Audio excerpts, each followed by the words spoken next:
Bismillahirrahmanirrahim. Alhamdulillahil mu'ti wal mani', yu'ti wa yamna'u man yasha'u min fadlihil wasi'. Ashhadu an la ilaha illallah wahdahu la syarika lahul muqsitul jami'. Wa ashhadu anna sayyidana Muhammadan abduhu wa rasuluhu an-nurul lami'. Allahumma salli wa sallim wa barik ala sayyidina Muhammadin sahibis sayfil qati' wa ala al-ali wa sahbi wa dhurriyyati wa tabi', amma ba'du. Yang kita hormati dan kita cintai para habaib dan para alim ulama, para muhibbin, hadirin hadirat rahimakumullah. Alhamdulillah, puji syukur yang tak terhingga kehadirat Allah Subhanahu wa taala, yang mana dengan taufik dan hidayah serta inayah dari Allah kepada kita, pada malam hari ini kita kembali bisa berkumpul di majelis yang penuh berkah dan rahmat ini. Salawat dan salam kita haturkan kepada junjungan kita Rasulullah Nabi besar Muhammad sallallahu alaihi wasallam, dan kepada seluruh keluarga, para sahabat, zurriyat dan pengikut beliau sampai hari akhir nanti. Para muhibbin rahimakumullah, al-hikmatul hadiyatu wassamanun, al-hikmatul hadiyatu wassamanun min al-hikamil ataiyah. Qala al-imam Ahmad ibnu Athaillah Sakandari rahimahullah wa nafa'ana bi'ulumihi wa asrarih. Hikmah yang ke-81 dari hikam al-ataiyah. Berkata Imam Ahmad ibnu Athaillah rahimahullah, rubbama a'taka famana'aka wa rubbama mana'aka fa'ataka. Kadang-kadang Allah Subhanahu wa ta'ala itu memberi kepada engkau, maka dia mencegah akan engkau. Dan kadang-kadang Allah Subhanahu wa ta'ala itu menegah akan engkau, maka dia memberi akan engkau. Nah, itulah terjemah dari hikmah yang ke-81 ini. Maksudnya oleh para pensyarah disebutkan, rubbama a'taka syai'an minad dunya wa ladzataha famana'aka at-tawfiqa li ta'atihi wal iqbala 'alaihi, wa rubbama mana'aka ad-dunya wa ladzataha fa'ataka at-tawfiqa li ta'atihi wal iqbala 'alaihi. Kadangkala Allah Subhanahu wa ta'ala memberikan kepada engkau sesuatu daripada dunia dan kelezatannya, maka dia cegah engkau mendapatkan taufik untuk taat kepadanya dan berhadap atas Allah. Artinya, ada orang yang diberi Allah dunia, kesenangannya, kelezatannya, tetapi orang ini tidak diberi Allah taufik untuk taat kepadanya, sehingga kehidupan orang ini selalu disibukkan dengan mengurusi dunia dan kelezatannya, lupa mengabdi, lupa beribadah kepada Allah Subhanahu wa ta'ala. Nah, kadangkala Allah memberi engkau sesuatu daripada dunia dan kelezatannya, Hari ini kita dapat satu keuntungan dunia, tapi tanpa kita sadari keuntungan yang kita dapat itu meninggalkan kita lupa wirid yang selama ini kita laksanakan. Kita dapat keuntungan dunia yang besar, tanpa kita sadari kita ketinggalan sembahyang berjamaah yang biasa kita laksanakan. Nah, ini yang maksudnya. Kadang-kadang Allah beri engkau dunia, tetapi Allah mencegah engkau daripada taat kepadanya dan berhadap kepadanya. Allah beri engkau keuntungan dunia, kemuliaan dunia, kita ambil, tetapi kita terhalang melakukan banyak kebaikan yang biasa kita lakukan sebelum mendapat keuntungan dunia itu. Wa rubbama mana'aka dunya wa ladzataha, dan kadang-kadang bisa Allah mencegah engkau dunia dan kelezatannya. Dunia tidak diberi Allah, selalu rugi, selalu susah, selalu sakit, selalu rusuh. Maka Allah beri engkau taufik untuk taat kepadanya dan menghadap atasnya. Ada orang yang diberi Allah kesusahan dunia, tapi dengan kesusahan itu dia diberi Allah taufik, lalu dia berhadap kepada Allah. Orang yang dulunya sakit, sihat, lupa kepada Allah. Begitu dia sakit, lalu dia berhadap kepada Allah, banyak berzikir, banyak bersalawat. Nah, ini ngarannya dicegah daripada kelezatan dunia, tapi di sisi lain Allah berikan dia taufik untuk berhadap kepada Allah Subhanahu wa ta'ala.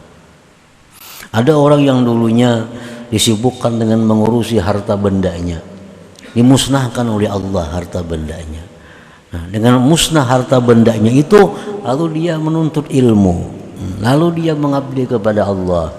Nah, ini yang kedua. Allah cegah kepadanya dunia, tetapi Allah berikan dia taufik, Allah berikan dia hidayah untuk berhadap kepada Allah Subhanahu wa ta'ala. Nah, para muhibbin rahimakumullah, orang yang dulunya kada pernah bersedekah, kikir,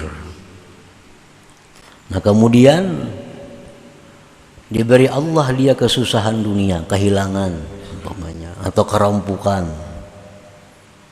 atau ditipu orang. Nah, gara-gara ini dicegah keuntungan dunia, kehilangan atau kerampukan, lalu dia bersedekah. Nah, kasih itu kamari, bersedekah lawan tuan guru, bersedekah lawan habaib, bersedekah lawan fakir miskin. Nah, ini contohnya orang yang ditegah Allah dunia, tapi diberi Allah dia taufik dan hidayah untuk taat kepadanya.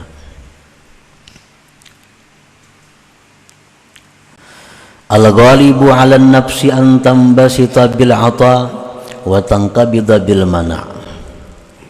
Kebiasaan nafsu kita itu senang dengan pemberian duniawi. Sihat, makmur, aman, tentram, rezeki berlimpah ruah, itu paling senang nafsu kita.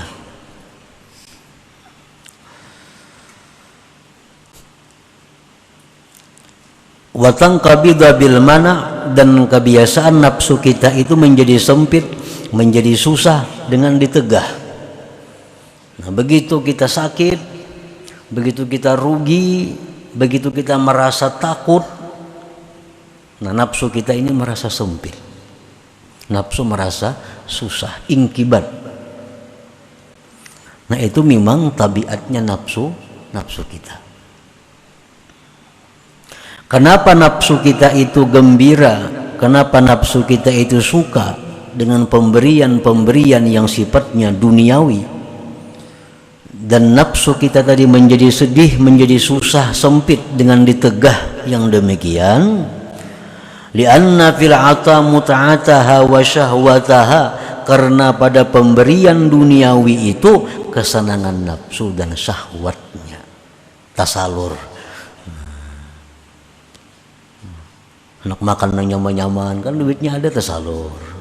Anak nukar nang baik-baik duitnya ada tasalur. Nah itu paling disenangi oleh nafsu. Wapil man'i dan pada dicegah tarkahu zuziha wa qat'a mawaddiha. Nah, dicegahnya daripada kelebihan duniawi itu adalah merupakan meninggalkan bagian-bagian nafsu dan memutuskan bibit-bibit nafsu. Pantas nafsu kita ini susah, nafsu kita ini sedih bila mana kita ditegah Allah daripada duniawi, itu pantas saja karena kadakawa menyalurkan kehendaknya.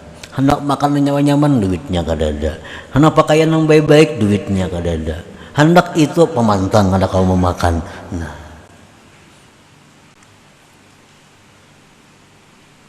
wadhalik yang demikian itu terjadi li jahliha bi rabbiha wa adami fahmiha, karena si nafsu ini jahil lawan Tuhan dan kada mengerti. Kenapa nafsu kita ini suka berarti berlimpah ruah rezeki? Kenapa nafsu kita ini suka bila mana sihat, makmur, aman? Kenapa nafsu kita ini susah, sedih bila mana kita dapat ketakutan, dapat kerugian, dapat penyakit? Nafsu sedih. Kenapa? Karena nafsu ini jahil lawan Tuhannya. Nafsu kita ini kadang mengerti tentang perbuatan Allah kepadanya itu. Padahal disebutkan tadi bahwa ada orang yang diberi Allah dunia tapi ditegah Allah taufik dan hidayah. Ada orang yang diberi Allah taufik hidayah tapi ditegah Tuhan daripada dunia. Tapi karena nafsu ini kada mengerti apa yang dimaksud oleh Allah, nafsu ini kada paham, lalu inya suka bila mana nang nyaman-nyaman, sedih bila urusan nang kada nyaman. Nah.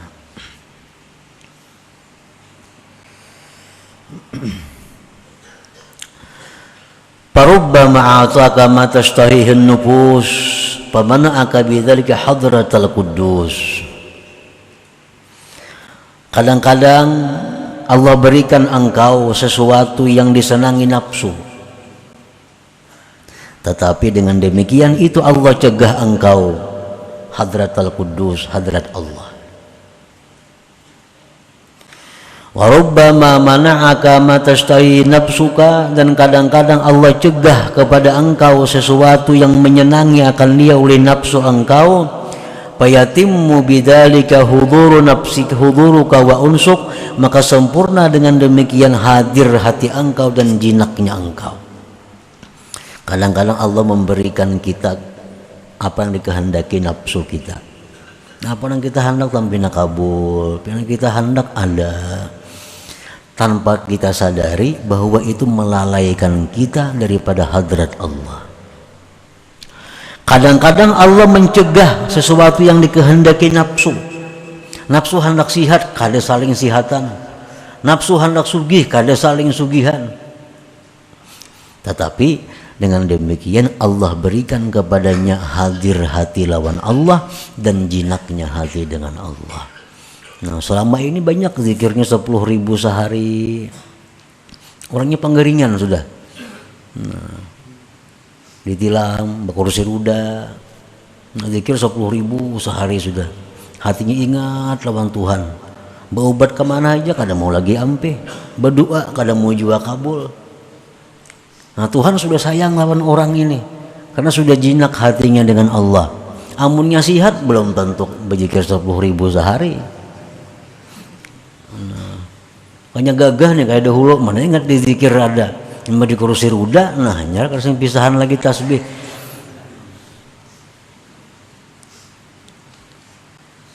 Nah, cuma karena nafsu kita ini kada mengerti, nafsu kita ini kada paham, nah sedih hati, kada nyaman hati bilakah itu.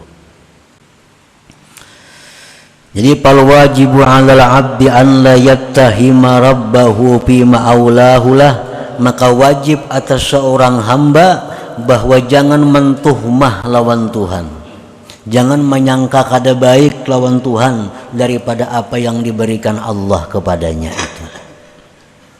Allah berikan kita kesusahan, jangan bersangka buruk lawan Tuhan. Allah berikan kita penyakit, jangan bersangka buruk lawan Tuhan. Allah berikan kita kesempitan, kesulitan rezeki, banyak hutang, jangan sangka buruk lawan Tuhan. Mungkin ada kehendak Tuhan yang belum kita dapati, yaitu Tuhan ingin bahwa kita selalu diingat. Tuhan ingin agar kita selalu berdoa. Tuhan ingin agar selalu kita berzikir kepadanya. Caranya macam ini. Caranya macam ini.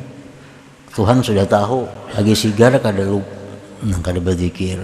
Tuhan sudah tahu lagi nyasihat kada tapi sembahyang. Tuhan sudah tahu lagi nyasihat kada tahu di ulama.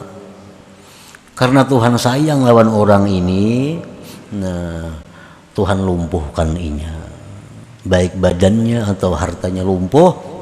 Akhirnya dia dekat dengan ulama, tahu dengan zikir, tahu dengan wirid, tahu dengan macam-macam salawat. Nah itu kehendak Tuhan demikian.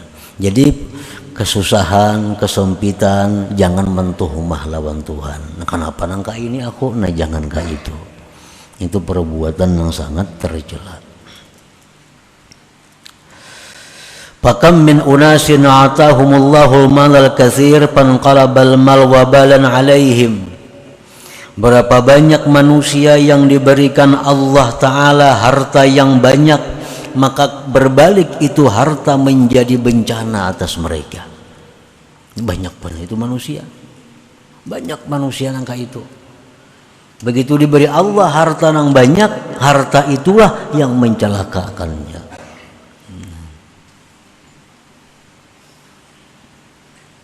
Wa kam min unasin tawa fi hayatihim al-man'u fakanat akibatu dzalik al-khaira was sa'adah. Berapa banyak manusia yang berturut-turut dalam hidupnya kesempitan, kesusahan, tapi akibatnya kebaikan dan keberuntungan. Banyak orang yang begitu sakit, nah begitu sudah jatuh, akhirnya dia kembali kepada Allah, akhirnya dia suka ibadah, akhirnya merasa nyaman dengan zikrullah. Nah banyak.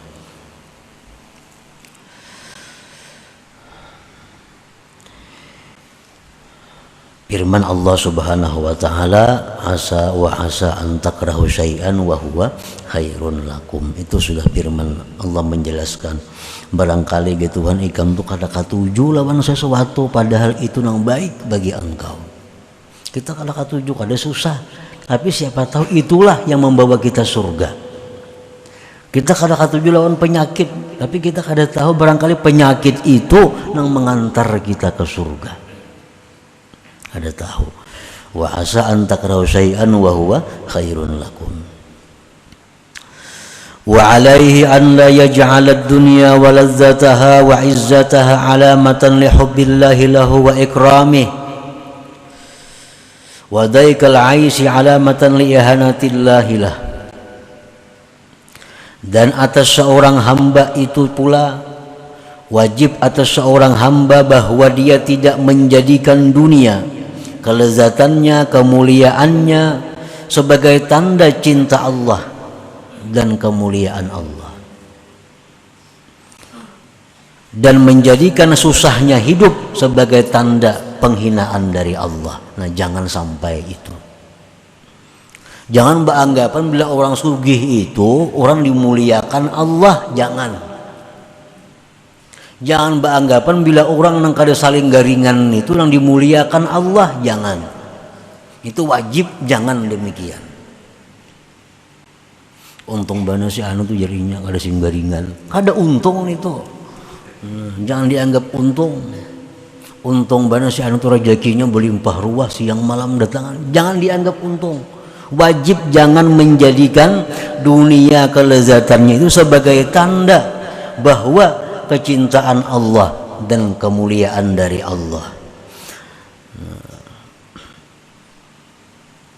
Dan susahnya hidup jangan dijadikan Allah menghinakan. Jangan dijadikan. Nah Pak Asidin itu bakal ahli ibadah ya, tapi sakit hidup pasian benar. Nah seolah-olah kekayaan itu jadi tanda disayangi Allah. Orangnya Pak Amal, penyembahyang, kan tapi bagaul, sandu pulang, tapi hidupnya susah. Kenapa? Karena di mana salahnya si dintu? Kalau kayak itu, jangan kayak itu beranggapan.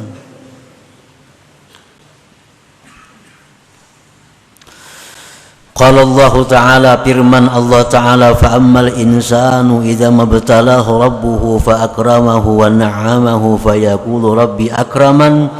Wa amma idza mabtalahu faqadara alaihi rizqahu fayaqulu rabbi ahanan.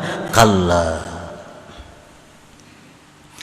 Allah berfirman, maka adalah manusia apabila diberi Allah cobaan maka dimuliakan Allah, diberi kenikmatan maka dia berkata Tuhan memuliakanku. Itu manusia. Bila diberi Allah kenikmatan yang banyak, bila dia beri Allah kemuliaan, dia beranggapan Allah sayang lawan aku. Anggapannya.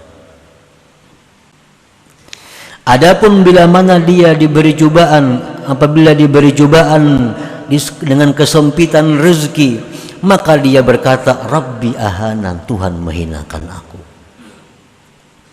Kalla, jangan demikian jar Tuhan, jangankah itu. Orang yang aku kayakan, orang yang aku makmurkan belum tentu itu orang yang aku sayangi. Orang yang hidupnya susah, hidupnya sakit belum tentu orang itu orang yang kuhinakan. Kalla, jangan beranggapan demikian. Nah, jadi jangan beranggapan bahwa bila dunia ini makmur tanda orang itu berkah, kada tentu.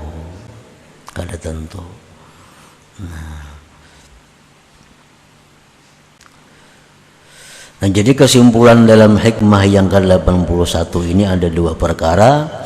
Yang pertama, bahwa jangan sekali-kali kita mentuhmah lawan Allah, menyangka kada baik lawan Tuhan terhadap apa yang Allah berikan kepada kita. Jangan sangka yang kada bagus. Satu itu. Yang kedua, jangan menjadikan kekayaan, kemakmuran dunia sebagai tanda kasih sayang Allah. Jangan menjadikan kesusahan dunia sebagai tanda kehinaan dari Allah. Nah, jangan sampai demikian. Nah, selanjutnya hikmah yang ke-82.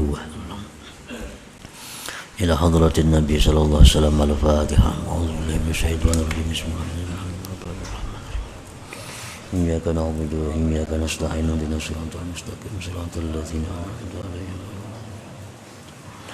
Ya Allah biha, ya Allah biha, ya Allah bi husnil khatimah.